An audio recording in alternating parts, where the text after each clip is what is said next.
রাজ্যে নির্বাচন ঘোষণার পর ১২ দিন কেটে গেল এখনও প্রকাশ হয়নি কংগ্রেসের প্রার্থী তালিকা।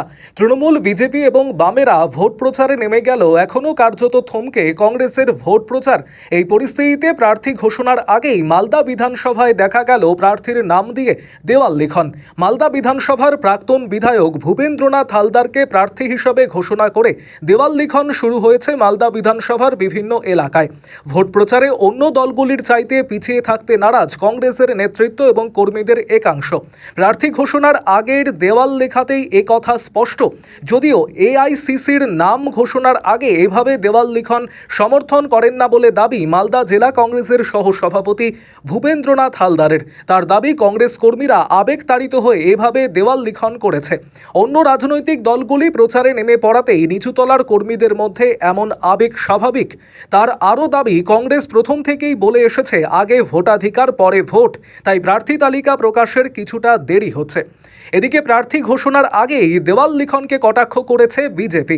মালদা জেলা বিজেপির সভাপতি অজয় গঙ্গোপাধ্যায়ের কটাক্ষ, কংগ্রেসের এক নেতার এক রকম মত, তাই আগাম দেওয়াল লেখা নিয়ে কিছুই বলার নেই। অন্যদিকে তৃণমূলের কটাক্ষ, বাকি রাজনৈতিক দলগুলি তৃণমূলের থেকে অনেক পিছিয়ে। তৃণমূল কংগ্রেস একবারে রাজ্যের 294টি বিধানসভায় দলের প্রার্থী তালিকা ঘোষণা করেছে, আর কংগ্রেস এখনও প্রার্থী দিতে পারছে না। মালদার নাগরিকেরা এবার মুখ্যমন্ত্রীর উন্নয়নের পক্ষেই সামিল হবেন।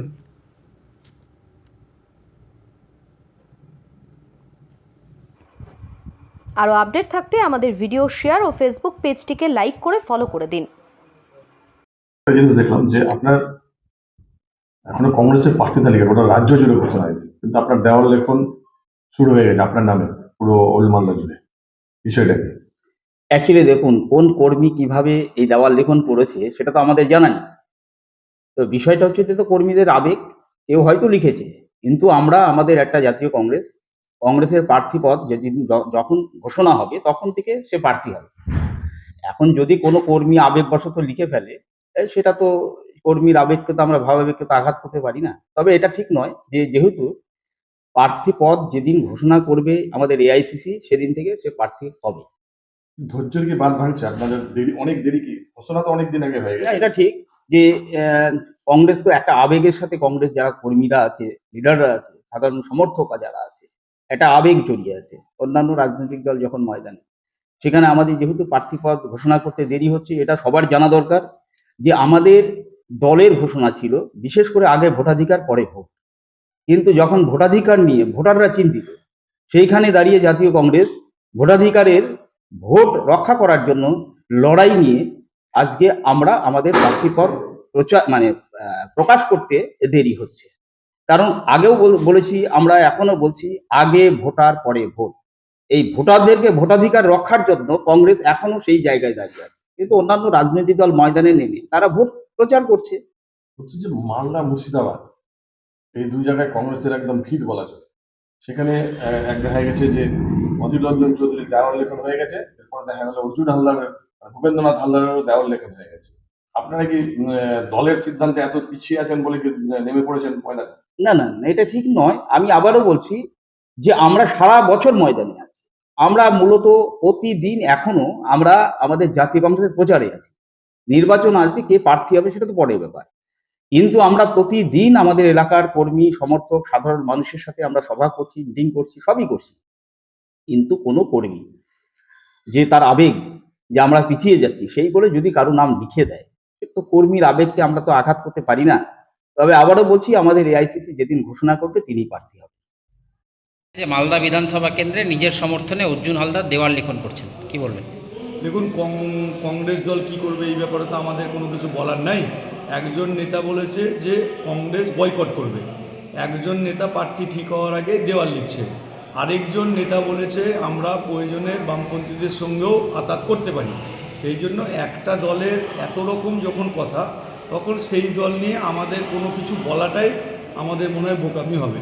সেই জন্য তাদের দলের ব্যাপার, তারা যা ইচ্ছা করুক, পাঠা খাসি সামনে কাটুক পিছনে কাটুক, যা ইচ্ছে তারা করুক, এই নিয়ে আমাদের কোনো ব্যাপার নাই। ভারতীয় জনতা পার্টি 2026-এ সরকারে আসবে।